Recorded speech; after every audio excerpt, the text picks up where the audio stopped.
नारद जी बोले, जब 2 घड़ी रात बाकी रहे तब तुलसी की मृत्तिका, वस्त्र और कलश लेकर जलाशय पर जाएं। किसी भी पवित्र जलाशय में स्नान करना चाहिए। गर्म जल की अपेक्षा ठंडे जल में स्नान करना 10 गुना पुण्य फलदायी होता है।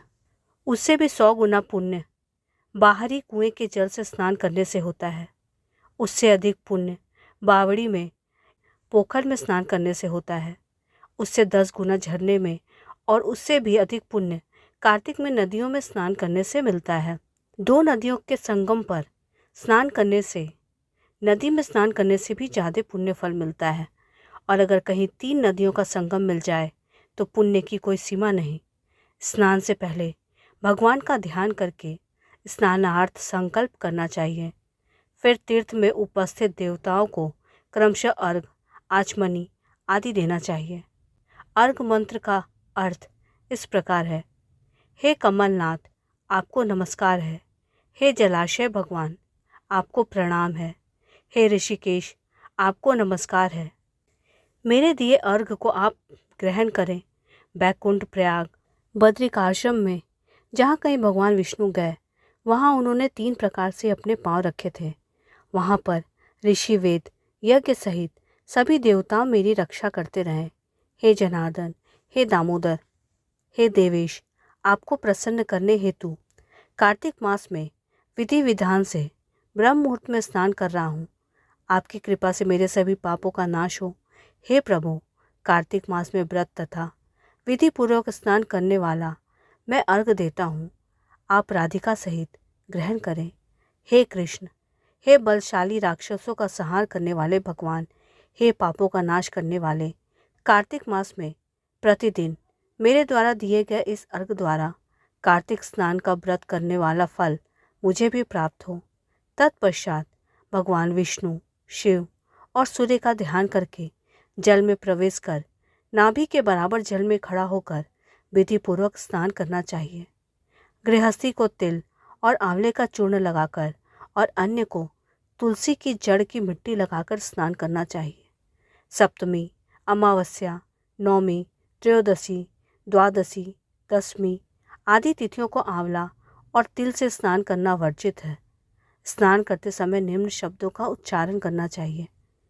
जिस भक्ति भाव से भगवान ने देवताओं के कार्य के लिए 3 प्रकार का रूप धारण किया, वहीं पापों का नाश करने वाले भगवान विष्णु अपनी कृपा से मुझे पवित्र बनाए। जो भी मनुष्य भगवान विष्णु की आज्ञा से कार्तिक का व्रत करता है, उसके इंद्रादिक सभी देवताएं रक्षा करते हैं।